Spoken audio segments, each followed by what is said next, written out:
The emotional impact of financial regrets is significant, as they often extend beyond the mere loss of monetary resources. These are the moments when one realizes the irreversible nature of time, the relationships that have deteriorated due to financial constraints, and the aspirations that must be temporarily set aside. The motivation for accessing this information is the desire to ascertain the most prevalent financial regrets experienced by individuals. For a period of 2 decades, I have been privy to their discourse.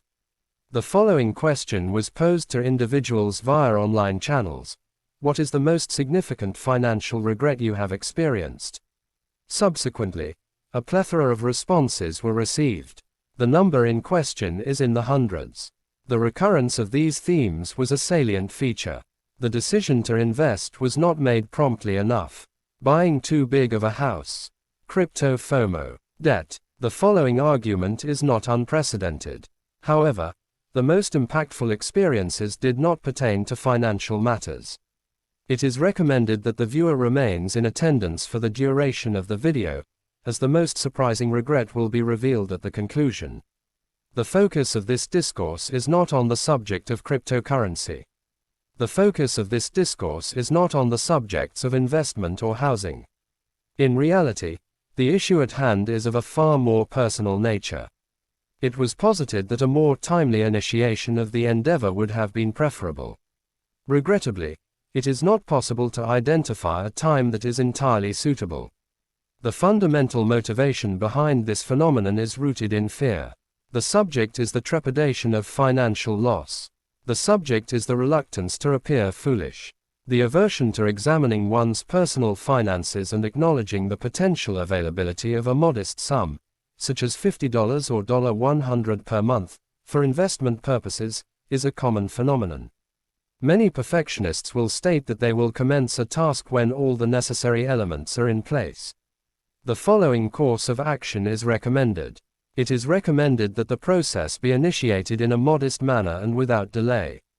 The financial outlay required for this purpose is $50 per month.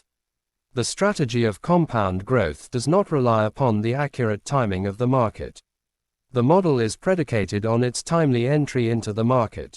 The optimal strategy would be to cease anticipating the outcome and instead initiate the process without further delay. However, it is imperative to exercise caution when addressing the subsequent topic. This is a common regret expressed by individuals who have not achieved the desired outcome. The following assertion is made with the utmost conviction. A considerable number of individuals have procured substantial residential properties, deriving great satisfaction from their acquisitions and possessing the necessary financial means to do so. However, a significant proportion of individuals who have procured a substantial residence have subsequently expressed regret. It is important to be aware of the manner in which this phenomenon occurs. The following phrases are frequently encountered: a house is a great investment. The potential financial rewards from this endeavor are substantial.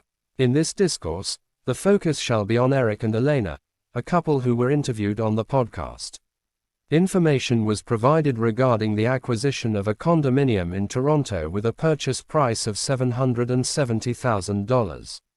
The previous monthly rental fee for the property was $2,300. The mortgage was initially set at $2,600 per month. However, once the additional costs of taxation, maintenance and other miscellaneous expenses were factored in, the actual cost approximated $3,500 per month. The combined annual income of the subjects was $160,000, which is a significant amount. However, their financial situation was characterized by a perpetual cycle of income that was spent in its entirety with each pay period. The monthly loss of $1,000 from savings resulted in an emergency fund of only $354. At this rate, the organization was projected to exhaust its financial resources within a 2-year timeframe. Elena made a statement that has left an indelible mark on my memory. It is disconcerting to acknowledge that an error of such magnitude, amounting to $770,000, was committed. Eric conceded, I would prefer to accept the repercussions and the associated humiliation rather than persist in this course of action. The following is the information I provided to them. Despite the prevalence of homeownership in American society, it should be regarded as a financial transaction rather than a religious commitment. A rigorous numerical analysis should be conducted to ascertain the viability of the current situation. In the event that the numbers do not support the continuation of the present course of action, it is imperative to consider the available options, including the possibility of divestiture. That's not a failure. This approach can be regarded as a form of empowerment. It is acknowledged that feelings of embarrassment may be experienced in relation to a decision of this nature, particularly given the extent to which the subject is publicized. It is evident that you have procured a dwelling. The recipient of this message is a juvenile. So cool. However, this is arguably the most significant financial decision that most people will ever make. Almost nobody undertakes a comprehensive analysis of the relevant numerical data. Instead, the populace is bombarded with the notion that owning a home equals success. It is an established economic principle that residential property invariably appreciates in value. Those who do not purchase the product at this time will be missing out indefinitely. It is unsurprising, therefore, that a significant number of individuals find themselves overwhelmed. It is important to note that the quantity of coffee purchased is not the primary concern. The issue pertains to the fact that the total housing costs amount to 36% of gross income, yet this information remains undisclosed, as the relevant calculations have never been conducted. The lesson to be derived from this is as follows. The purchase of a property represents a multifaceted financial decision. It is imperative to undertake a comprehensive financial analysis prior to the acquisition of a property, as this can often yield more favorable outcomes than renting. This has been my personal experience over the past 2 decades. In the context of major life decisions, another imperative factor is the financial security of one's dependents in the event of personal incapacitation. Consequently, the ability to provide for them is no longer a possibility. This is an example of the macabre nature of the subject matter. The following comments have been received. Cease discussing the prospect of being struck by a bus. Why? It is inevitable that death will occur in the future. It is imperative to observe the ocular expression. The conclusion to be drawn is that the individual concerned is going to perish. Furthermore, it is imperative for individuals with dependents to procure term life insurance without delay. This is where the involvement of today's sponsor becomes pertinent. Gerber Life offers term life insurance policies that can be purchased on the same day. This product has been designed with busy parents in mind. The entire process is conducted online. The onus is on the individual to allocate the necessary time for this process. The process of acquiring coverage is expedient, typically requiring less than 10 minutes, and does not necessitate a medical examination. It is particularly advantageous for individuals with children, and especially for those who are young and in good health, to secure their rates at this time. It is important to note that, even in cases where life insurance is provided by an employer, the level of cover may be inadequate for the protection of dependents. Furthermore, in the event of the policyholder leaving the job, the insurance may not be transferable. Fabric has flexible, high-quality policies, including $1 million in coverage for less than $1 a day. It is evident that no risk is associated with this. A 30-day money-back guarantee is in place, enabling customers to cancel at any time. It is recommended that the numerous parents who have confidence in Fabric's ability to safeguard their family consider joining them. The application process is available to undertake online via the meetfabric.com website. The relevant section can be accessed by clicking on the link provided in the description below. It is prudent to set aside this regret. It is imperative to ensure the safety and well-being of one's family by utilizing the protective measures offered by Fabric by Gerber Life. Further information can be found at meetfabric.com, with a special discount code for RAMETCT. The following discussion will address a significant source of regret, one which has been known to result in financial losses amounting to tens of thousands of dollars. It is a common occurrence to be confronted with expressions of financial remorse. In retrospect, procuring Bitcoin at an earlier stage would have been a more prudent financial decision. I experienced significant financial losses through gambling. The author expended a considerable sum of $5,500 on a course of questionable repute. The underlying factors contributing to these responses warrant further investigation. This tendency can be attributed to human nature. The phenomenon of observing another individual attaining affluence in a relatively short period of time can evoke a desire for similar outcomes. This phenomenon can be attributed to a fear of being left behind. It is a commonly held belief that the pursuit of rapid economic gain is to be avoided. It is imperative to exercise patience. The word, but, is followed by discourse on the subject of acquiring wealth expeditiously. It is important to note that speculation and investment are not synonymous.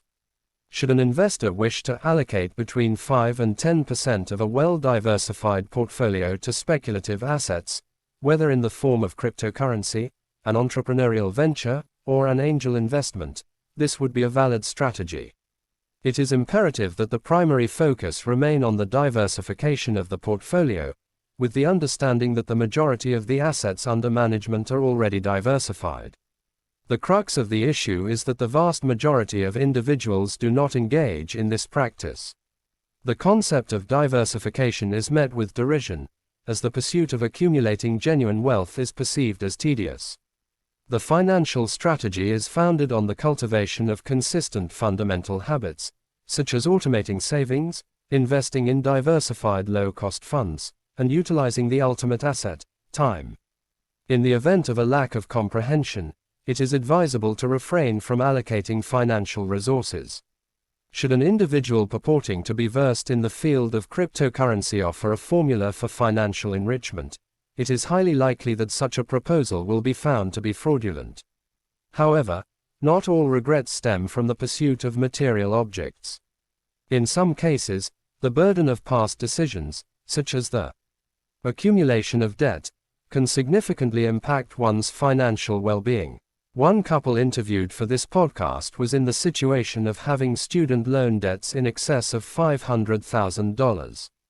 The magnitude of this undertaking was such that, for a considerable period, the relevant parties refrained from even contemplating the numerical data. However, I did engage in dialogue with them.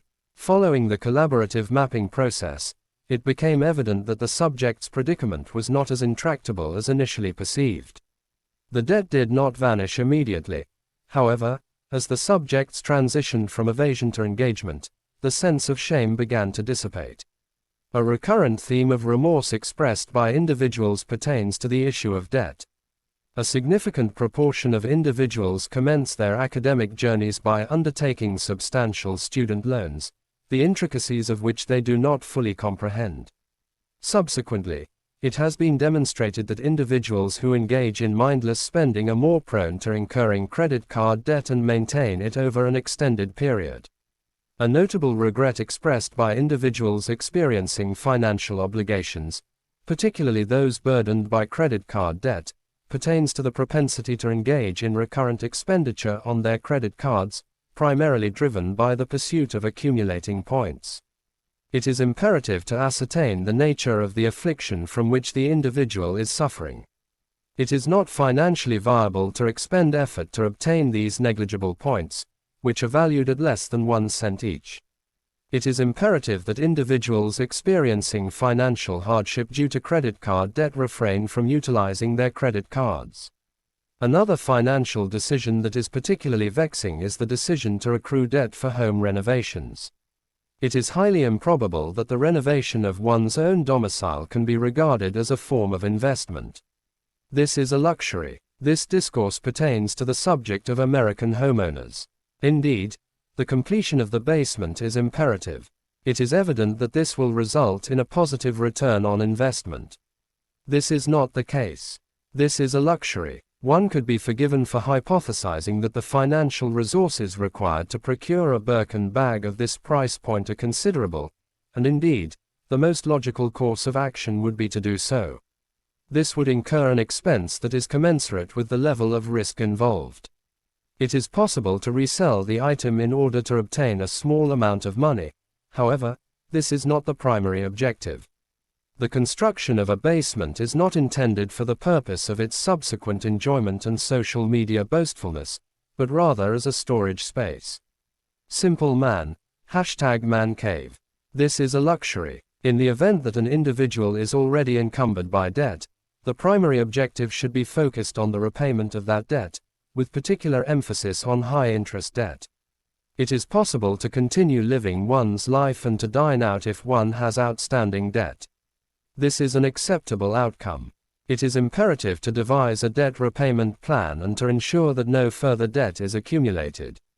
It is imperative to recognize that indebtedness does not constitute a viable strategy for accumulating wealth. It is evident that individuals of substantial financial means frequently discuss the utilization of debt for financial gain. I'm so cool. It is imperative to refrain from utilizing the term leverage until one has accumulated a substantial financial sum, typically in the millions of dollars. It is imperative to ascertain whether the recipient comprehends the subject matter under discussion. Leverage. What is leverage? It is imperative to comprehend that leverage functions in both ascending and descending trends. It is evident that the subject in question was erroneously believed to be a clandestine afterburner fuel, believed to be capable of generating additional revenue. It is imperative to employ the concept of leverage in order to achieve success. Where's my money? This assertion is not in alignment with the established operational procedures. In the absence of a comprehensive understanding of the principles of leverage, it is advisable to refrain from engaging in any form of leverage-based activities. The utilization of a book is recommended. The location of the book in question is unknown.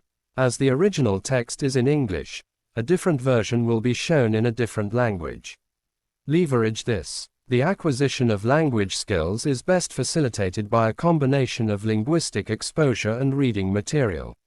The subsequent remorse I will experience upon realizing that I have expended my existence instructing you on financial matters, yet you have failed to heed any of my counsel will be profound. The present situation is such that immediate attention is required. This was a surprising regret. It was commonly observed that individuals experienced heightened levels of stress when confronted with the prospect of purchasing their first home, often due to a lack of preparation. In retrospect, it would have been more prudent to allocate a portion of my finances towards this significant excursion, rather than utilizing my credit card. In hindsight, a more prudent financial strategy would have been to allocate a greater proportion of my income towards saving for my wedding, rather than incurring debt. This is a frequently encountered phenomenon. The purpose of this study is to explore the underlying causes of this phenomenon. This is because many individuals consider themselves to be of particular significance. Oh, me, getting married. The present author does not subscribe to the institution of marriage. The objective is a modest and unpretentious wedding ceremony. I am intrigued by this assertion. Is that correct? This is an entirely novel approach. One might also consider whether a spouse would have a similar preference. No, the family in question numbers 80,000 individuals, and yet the expectation is that they should be capable of hosting a wedding of such magnitude. The inevitable occurrence of this event, which was foreseeable yet disregarded due to an exaggerated sense of self-importance, is a matter of concern. Stop it. It is imperative to allocate funds for inevitable expenses rather than relying on fortuitous outcomes. This is not the case. The underlying reasons for this phenomenon require further investigation. The majority of individuals do not engage in forward planning. The majority of individuals do not engage in forward planning, with most people's schedules extending only up to the next month. The vast majority of individuals are not aware of the current location. The question must be posed: what is the purpose of my presence in this video? Consequently, there is a paucity of knowledge regarding the optimal approach to financial planning for future contingencies. As is often observed in discourse on the subject of financial prudence, a considerable number of individuals approach the matter of savings with a degree of levity that can be likened to the routine maintenance of dental hygiene. Indeed, Ramit Sethi is a pertinent case in point. This is an example of a Luddite attitude. It is acknowledged that the utilization of dental floss is a recommended practice. It is acknowledged that this is the case. It should be noted that I am not a dentist. It is not my intention to deliver a series of didactic lectures on the actions you should take. The purpose of this discourse is to demonstrate the efficacy of financial management in facilitating the realization of a superlative wedding, vacations, retirement, and activities for children. However, it must be noted that many individuals fail to engage in effective savings strategies. The question must therefore be posed: why would they do so? The majority of individuals continue to engage in activities that align with the personal aspirations. The subjects are able to order the food they desire. They are at liberty to travel at any time. The possession of a video game console has been observed. The subjects of this study have a roof over their heads. This is an acceptable outcome. The manner in which financial resources are managed can be exemplified by the following paradigm. At the close of each month, individuals are wont to review their financial transactions in order to identify any discrepancies. The subject under discussion is one with which you are all familiar. Indeed, the author's behavior was reprehensible. It is inadvisable for me to do that. Bad. The propensity to experience feelings of guilt, whether stemming from a religious upbringing, passive assimilation of such principles, or the utilization of guilt as a rationalization, is a recurring theme. The assertion of moral culpability is met with acceptance. This discourse does not constitute an admission of guilt. The following video is an example of the kind of content that is being referred to. Should the proposed course of action prove to be unsuccessful, it would be advisable to consider an alternative approach. In order to achieve financial efficacy, it is imperative to adopt a forward-thinking approach. It is imperative to cease the retrograde fixation and self-flagellation, as these actions are known to be futile. This is not the case. It is imperative to adopt a forward-thinking approach and formulate a comprehensive plan. What events are scheduled for next month? The validity of this statement is uncertain. The subject's life is characterized by a state of disorder and disorganization, necessitating an intervention to restore order and structure. The question of a 6-month period is also relevant in this context. The present author is uncertain. The impending summer months pose a significant challenge to the current approach. The creation of a plan is therefore essential. The following discussion will address the following question: what developments can be expected in the next 6 months, 12 months and 20 years? Subsequently, the financial assets should be configured to transfer automatically to their designated destinations. The present author has found the conscious spending plan to be an effective means of achieving this objective. It is for this reason that I choose to offer it at no cost. This feature facilitates the automatic and deliberate conservation of energy. Therefore, when the significant occasion arises, whether it pertains to nuptials, the acquisition of a dwelling, or a voyage that is unique in its occurrence, one can fully savor the experience. The validity of this statement is uncertain. The question was posed as to whether the shrimp could be obtained. Indeed, the acquisition of the shrimp can be facilitated given that the initial saving for this excursion was initiated 7 years prior. Conversely, if we were to adopt an alternative perspective, we might arrive at a different conclusion.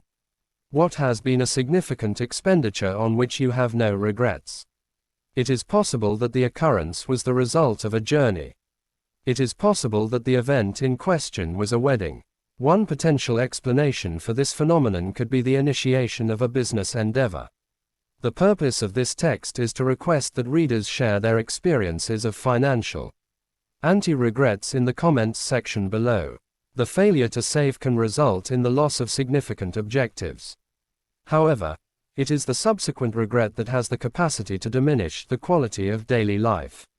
It is evident that the financial resources available are diminishing.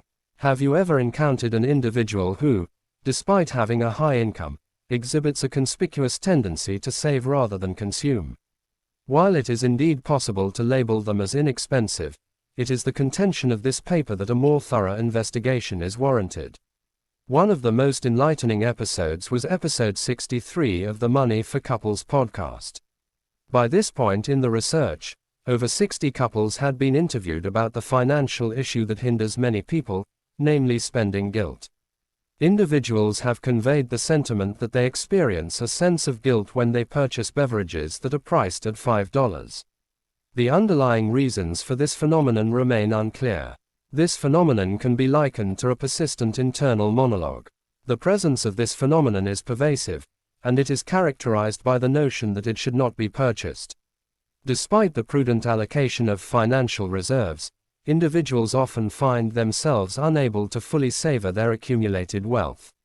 This phenomenon has been observed among individuals with substantial financial resources, including those with net worths in the millions of dollars.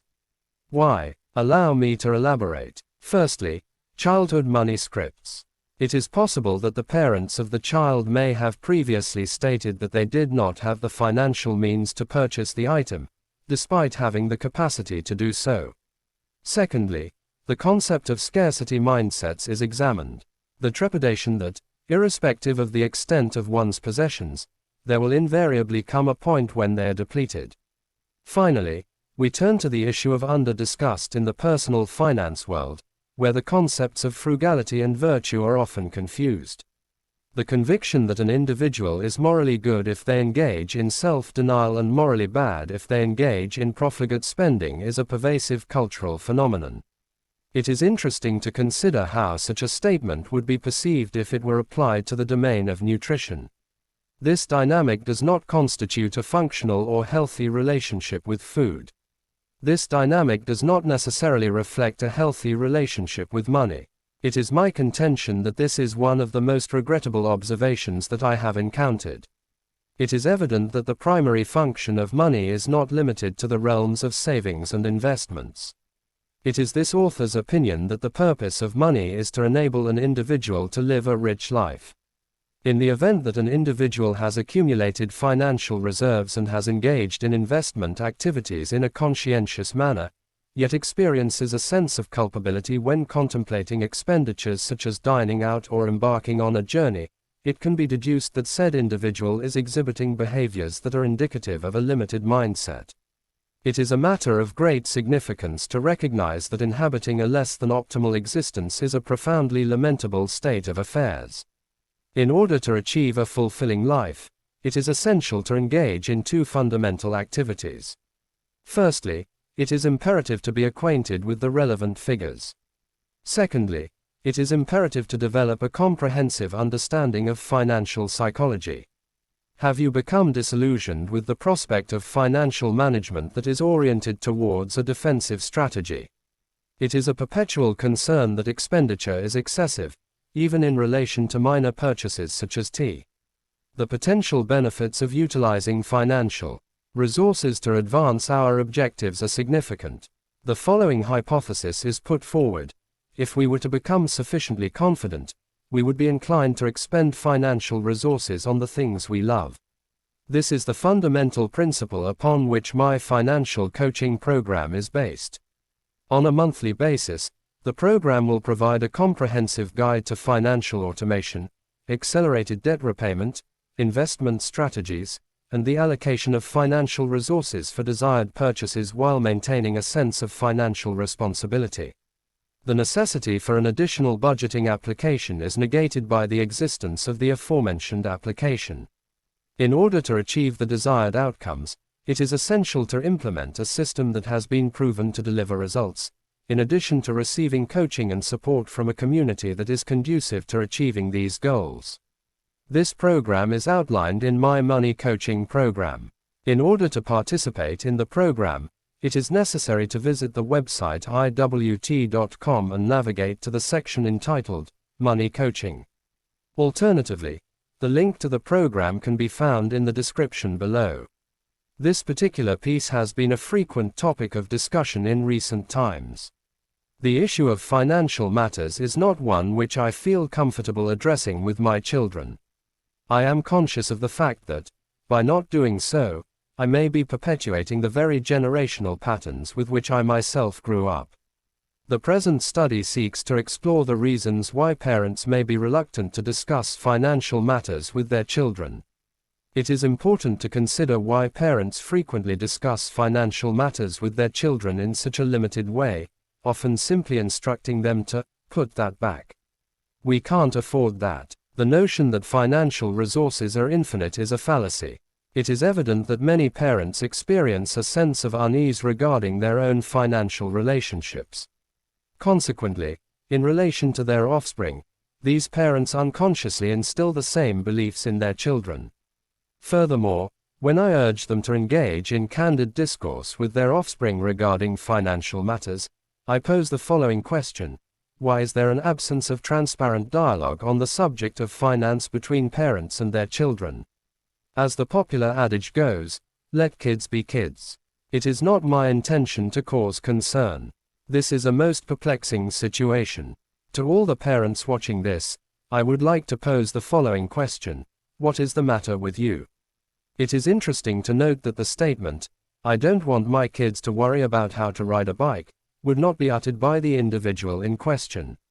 No, the subjects would be removed from the environment.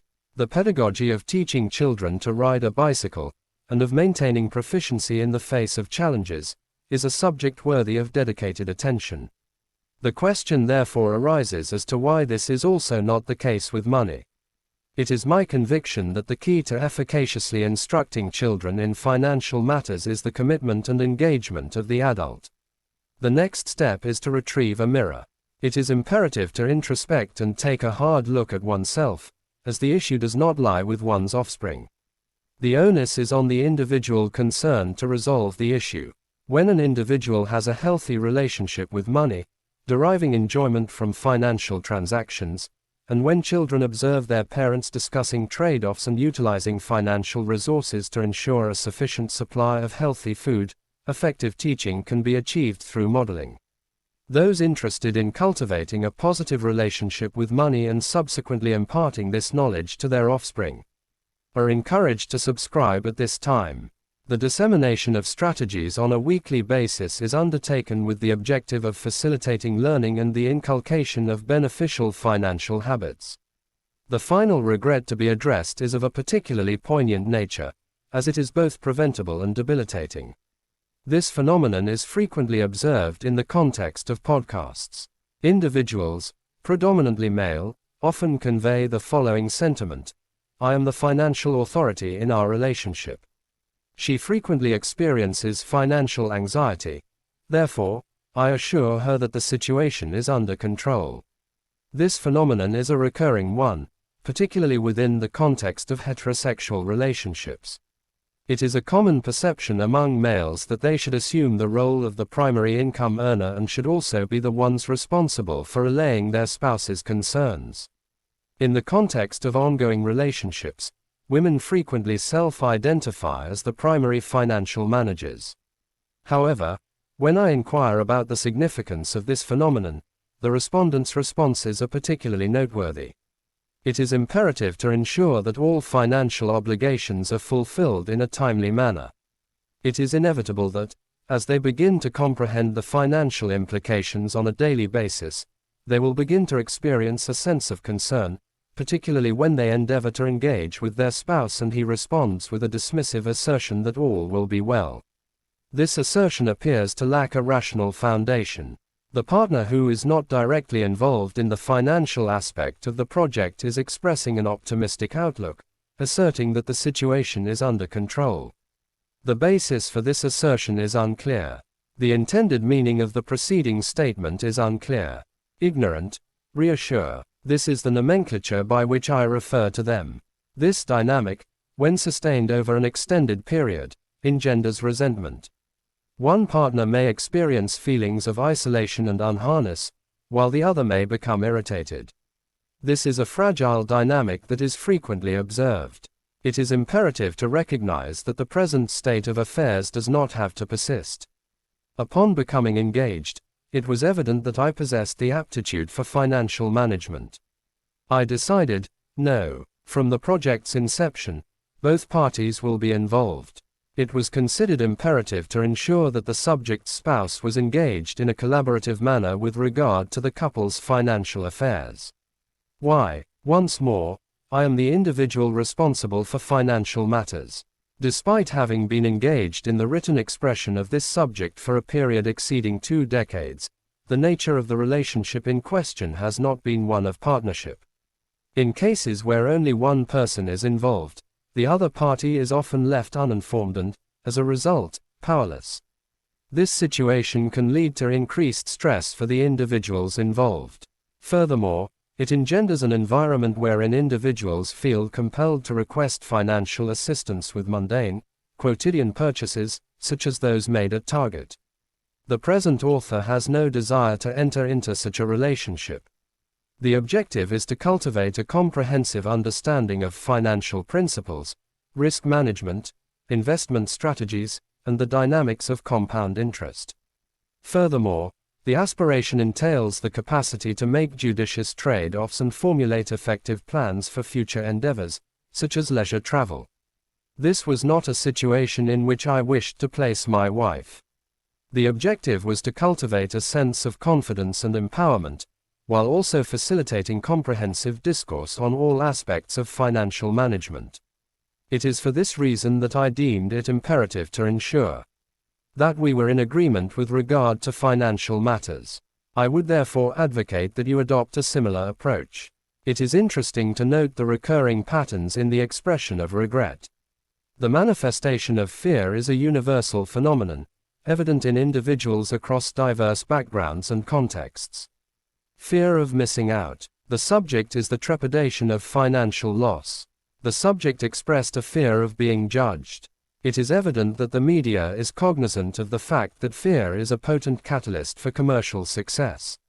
A website has been observed to have adopted a policy of publishing exclusively positive stories. There was a 2/3 decrease in traffic.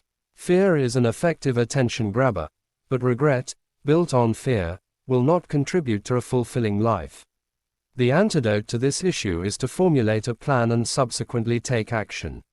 Should you be ready to cease the experience of stress and to take control of your finances with immediate effect, then you can do so by clicking on the link below.